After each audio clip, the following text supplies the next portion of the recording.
बहुत प्राचीन समय की बात है। घने जंगलों के पास गुरुद्रोह नाम का शिकारी रहता था। उसका जीवन पापों से भरा था।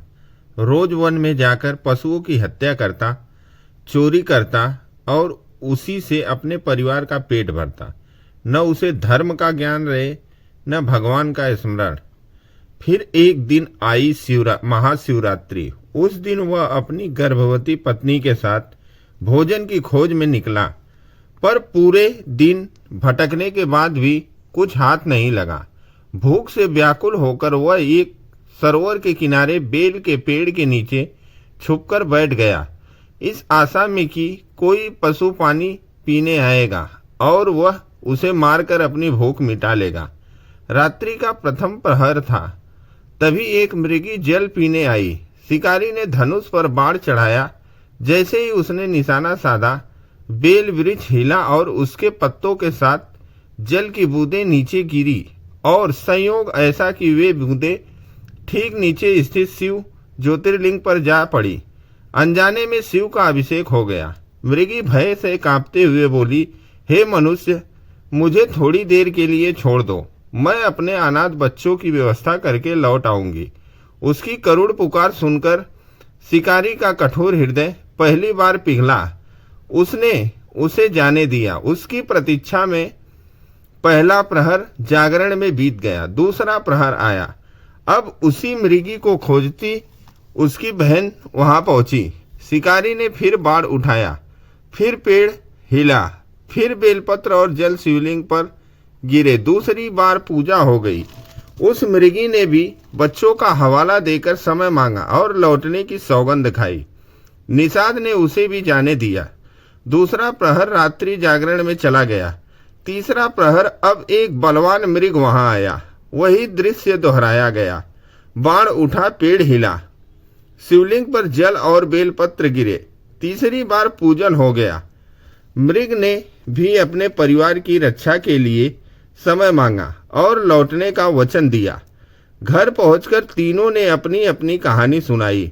तब मृग ने निर्णय लिया कि वह अकेला शिकारी के पास जाएगा, पर मृगियों ने वैद्य के भय से साथ चलने की जिद की। उनके छोटे छोटे बच्चे भी पीछे पीछे चल पड़े। अब चौथा प्रहर था। शिकारी ने फिर धनुष उठाया। फिर से बेलपत्र और जल शिवलिंग पर गिरे। चौथी पूजा पूर्ण हुई और उसी क्षण शिकारी के जीवन भर के पाप भस्म हो गए। उसके भीतर ज्ञान का प्रकाश जाग उठा। उसने मृगियों की सत्यनिष्ठा, वचनबद्धता और त्याग देखकर अपने हथियार नीचे रख दिए और सबको मुक्त कर दिया। तभी आकाश से दिव्य प्रकाश उतरा। भगवान शिव स्वयं प्रकट हुए। शिकारी कांपते हाथ जोड़कर गिर पड़ा। महादेव ने करुण स्वर में कहा, वत्स वर मांगो। रोते हुए शिकारी बोला, प्रभु मुझे धन नहीं चाहिए, स्वर्ग नहीं चाहिए, बस आप यही स्थिर रहे ताकि आने वाली पीढ़ियां भी आपका याद कर सके। महादेव मुस्कुराए और बोले, तथास्तु। और तभी से उस स्थान पर भगवान व्याघ्रेश्वर नाम से विराजमान हुए। अब भक्तों, इस कथा का गूढ़ रहस्य सुनो। शिव यह नहीं देखते कि तुम कौन हो, वे यह देखते हैं कि तुम्हारा हृदय कैसा है। शिकारी पापी था, अनपढ़ था, अज्ञानी था, फिर भी एक रात का जागरण, 4 बेलपत्र, थोड़ी सी करुणा और सच्चा मन उसे मोक्ष का अधिकारी बना गया। इसलिए शिव भक्तों, अगर जीवन में अंधकार है, शिव को पुकारो। अगर भय है, शिव का नाम लो।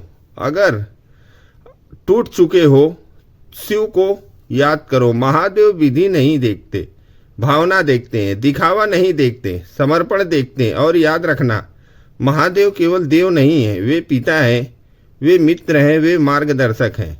जो उन्हें सच्चे मन से याद करता है वह कभी अकेला नहीं रहता। आज से एक संकल्प लीजिए, सत्य बोलेंगे, करुणा रखेंगे, वचन निभाएंगे और हर हर महादेव का स्मरण करोगे तो स्वयं भोलेनाथ तुम्हारे जीवन की दिशा बदल देंगे। आप सभी पर भोलेनाथ की कृपा सदैव बनी रहे। अगर आपको यह वीडियो पसंद आई हो तो लाइक करें, सब्सक्राइब करें और कमेंट में लिखना न भूलें। हर हर महादेव।